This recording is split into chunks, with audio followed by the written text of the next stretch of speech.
ಇನ್ನು ಮುಂದೆ ಆಸ್ತಿ ನೋಂದಣಿಗೆ ಉಪ ನೋಂದಣಾಧಿಕಾರಿಗಳ ಕಚೇರಿಯಲ್ಲಿ ಕಾಯುವ ಅಗತ್ಯವಿಲ್ಲ. ಕರ್ನಾಟಕ ಸರ್ಕಾರದ ನೋಂದಣಿ ಮತ್ತು ಮುದ್ರಾಂಕ ಇಲಾಖೆಯು ಕಾವೇರಿ 2.0 ತಂತ್ರಾಂಶದ ಮೂಲಕ ಕಾಗದ ರಹಿತ ಆಸ್ತಿ ನೋಂದಣಿ ವ್ಯವಸ್ಥೆಯನ್ನು ಪರಿಚಯಿಸಿದೆ. ಇದರಿಂದ ನೋಂದಣಿ ಪ್ರಕ್ರಿಯೆ ಕೇವಲ 10 ನಿಮಿಷಗಳಲ್ಲಿ ಪೂರ್ಣಗೊಳ್ಳಲಿದೆ. ಡಿಜಿಟಲ್ ದಾಖಲೆಗಳು ಲಭ್ಯವಾಗಲಿದ್ದು ಮಧ್ಯವರ್ತಿಗಳ ಹಾವಳಿ ತಪ್ಪಲಿದೆ. ಇನ್ನು ಏನಿದು ಕಾವೇರಿ 2.0 ತಂತ್ರಾಂಶ? ಕಾವೇರಿ 2.0 ತಂತ್ರಾಂಶ ಕರ್ನಾಟಕ ಸರ್ಕಾರದ ನೋಂದಣಿ ಮತ್ತು ಮುದ್ರಾಂಕ ಇಲಾಖೆಯ ಅತ್ಯಾಧುನಿಕ ಆನ್ಲೈನ್ ಆಸ್ತಿ ನೋಂದಣಿ ವ್ಯವಸ್ಥೆ ಆಗಿದೆ.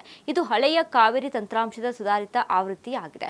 ಇದು ಭೂಮಿ, ಸ್ವತ್ತು, ಖಜಾನೆ 2 ಮತ್ತು ಸಕಾಲ ಮುಂತಾದ ಇಲಾಖೆಗಳೊಂದಿಗೆ ಸಂಯೋಜಿತಗೊಂಡು ಕೇವಲ 10 ನಿಮಿಷಗಳಲ್ಲಿ ನೋಂದಣಿ ಪ್ರಕ್ರಿಯೆ ಪೂರ್ಣಗೊಳಿಸಲು ಮತ್ತು ಮಧ್ಯವರ್ತಿಗಳಿಲ್ಲದೆ ಪಾರದರ್ಶಕ ಸೇವೆಯನ್ನು ಒದಗಿಸಲು ನೆರವಾಗುತ್ತದೆ.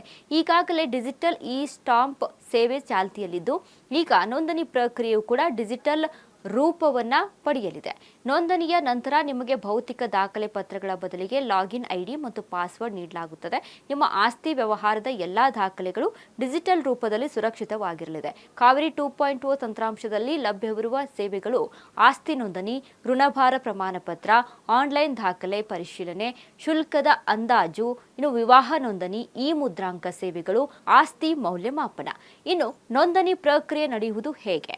ಮೊದಲು ಕಾವೇರಿ 2.0 ಪೋರ್ಟಲ್ನಲ್ಲಿ ಸಿಟಿಜನ್ ಅಂದರೆ ನಾಗರಿಕರ ಲಾಗಿನ್ ಬಳಸಿ ಆಸ್ತಿ ವಿವರ, ಖರೀದಿದಾರರ, ಮಾರಾಟಗಾರರ ಮತ್ತು ಸಾಕ್ಷಿಗಳ ವಿವರಗಳನ್ನು ನಮೂದಿಸಬೇಕು. ಬಳಿಕ ಅಗತ್ಯವಿರುವ ಎಲ್ಲಾ ಪೂರಕ ದಾಖಲೆಗಳನ್ನು ಡಿಜಿಟಲ್ ರೂಪದಲ್ಲಿ ಅಪ್ಲೋಡ್ ಮಾಡಬೇಕು. ನೀವು ಸಲ್ಲಿಸಿದ ವಿವರಗಳನ್ನು ಸಬ್ ರಿಜಿಸ್ಟ್ರಾರ್ಗಳು ಆನ್ಲೈನ್ನಲ್ಲೇ ಪರಿಶೀಲಿಸುತ್ತಾರೆ. ಸರಿಯಾಗಿದ್ದರೆ ಶುಲ್ಕ ಪಾವತಿಗೆ ಅನುಮೋದನೆ ನೀಡುತ್ತಾರೆ. ನೋಂದಣಿ ಮತ್ತು ಮುದ್ರಾಂಕ ಶುಲ್ಕವನ್ನು ನೆಟ್ ಬ್ಯಾಂಕಿಂಗ್ ಅಥವಾ UPI ಮೂಲಕ ಆನ್ಲೈನ್ನಲ್ಲಿ ಪಾವತಿಸಬಹುದು. ಆಧಾರಿತ ಸೈನ್ ಅಥವಾ ಡಿಜಿಟಲ್ ಸಿಗ್ನೇಚರ್ ಮೂಲಕ ಉಭಯ ಪಕ್ಷಕಾರರು ಸಹಿ ಮಾಡಬೇಕು.